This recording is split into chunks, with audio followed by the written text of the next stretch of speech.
Welcome to this rapid fire cinematography setup and breakdown, where I'm going to share my absolute favorite setup for cinematic interviews.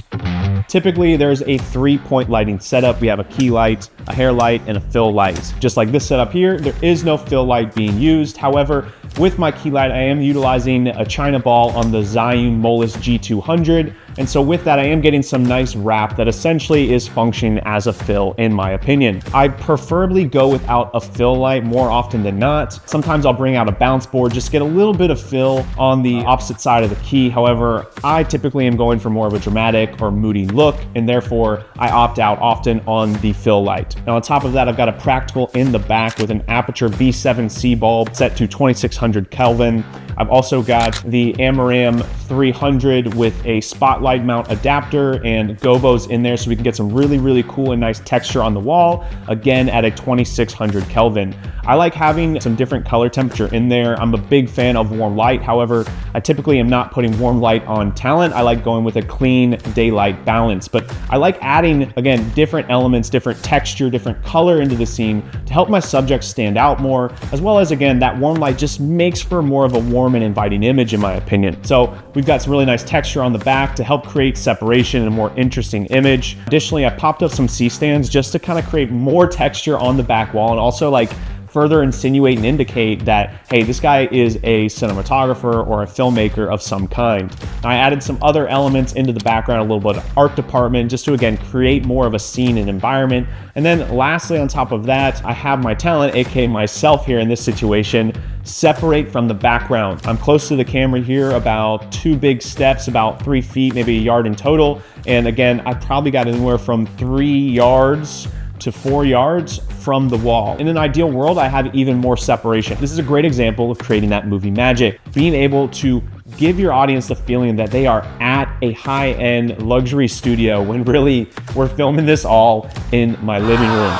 So to summarize all of this very quickly, here are all the boxes I am trying to check off to make sure I'm creating the most cinematic interview possible. First and foremost, I gotta make sure I have a key light. Secondly, I gotta make sure that I have a fill light or some kind of bounce board. Third, I wanna make sure I have a hair light. Fourth, I like to have another option in regards to lighting, but more specifically with a spotlight adapter and gobos. The reason being is I'm more often than not splashing some kind of texture on the back wall. And so by having a spotlight adapter, I can have way more control of the light, as well as with the gobos, I can create really unique and interesting textures on the wall, but also textures that are hyper realistic, like fake window light. Having that practical in the background there just helps create this world and make it feel more realistic. Although you're not seeing any other lighting, this video is giving you this kind of simulation, this idea that, oh, there's window light coming in and lighting up this scene, and then he's got this warm practical light in there, and that's what's creating all the lighting in this space, when in reality, just off screen here, I have a giant key light with a China ball. By having that light source in the background with a different color temperature, it helps further separate me from the background. It makes me stand out. The closer I get to camera, the further we get from the background, the more that's gonna turn into a nice, creamy, beautiful, delicious bokeh effect. Now, the next box I'm trying to check off isn't necessarily something I'm bringing, but something I'm doing and being conscious of. Again, that is trying to separate my subject, whoever's being interviewed, from the background. The reason being is the further I can separate them from the background, the more depth and separation we're going to see, and therefore, in my opinion, the more quote-unquote cinematic and interesting the overall image is. Now, the next box I'm trying to check off is art department, right? So making sure I bring some items that I can utilize to just spruce it up the look overall. So I brought in this practical, I brought in the longboard, I brought in this photo you're seeing in the back. I also brought in some of my previous old vintage cameras. I brought in a plant right here. So I brought in all of these items just to create more of a world, more of a scene. But imagine what this would look like without any of those items here. It'd probably be a pretty boring or way less interesting environment. And it also just wouldn't feel as real because there's no context in the environment. It would just be me in front of a blank wall and background. Finally, the last box I want to check off is being mindful and conscious of what is the overall look we're going for.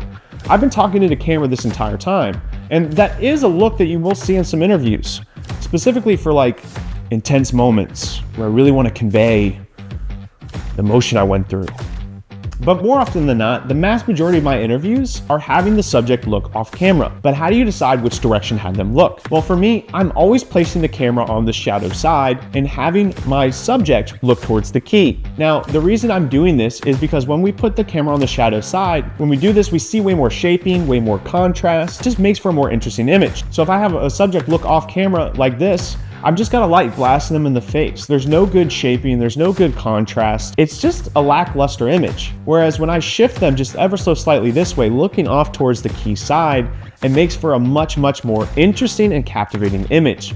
We're getting great contrast, we're getting great separation, we have an interesting image and interesting shaping going on with the various different lighting and shadow play hitting on my subject's face. So again, this makes for a much more captivating interview. And that overall, folks, are all the boxes that I am trying to check off when I am trying to conduct the most cinematic interview possible. Now, there's other elements we can consider, like what lenses am I using? Am I adding haze into the environment? Am I utilizing a black pro mist filter? There's various other things to consider and other creative elements that can help amplify or enhance your interview overall. However, in the most basic level, these are the key things that I am looking for in order to create the most captivating cinematic interview I can with a budget and limited time. Hope you guys enjoyed this video, and I'll catch you on the next.